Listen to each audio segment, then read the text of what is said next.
আপনার মাকে এই ৩টি কথা কখনো বলবেন না, নয়তো আপনাকে সারা জীবন কাঁদতে হবে। যদি আপনার মা আজও বেঁচে থাকেন তবে এই ভিডিওটি শেষ পর্যন্ত অবশ্যই দেখুন এবং কমেন্টে লিখুন আলহামদুলিল্লাহ। প্রথমত, মাকে বলা আপনি কিছু জানেন না। যখন মা কোনো পরামর্শ দেন তখন তাকে এটা বলবেন না যে আপনি কিছু জানেন না। মনে রাখবেন, যখন আপনি কথা বলতেও জানতেন না তখন তিনিই আপনাকে কথা বলা শিখিয়েছেন। দুনিয়ার সবচেয়ে বড় অভিজ্ঞতা যদি কারো কাছে থাকে তবে তা আপনার মায়ের কাছে আছে।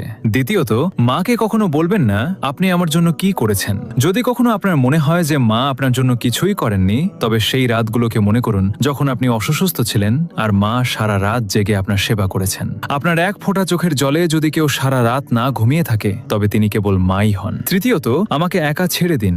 রাগের মাথায় মাকে কখনো বলবেন না আমাকে একা ছেড়ে দিন, কারণ একদিন তিনি সত্যিই আপনাকে চিরদিনের জন্য একা ছেড়ে চলে যাবেন। তখন আপনি চাইবেন কেবল একবার তার সাথে কথা বলতে, কিন্তু তখন অনেক দেরি হয়ে যাবে। যদি আপনার মা বেঁচে থাকেন তবে তার জন্য একটি সুন্দর কমেন্ট অবশ্যই করবেন।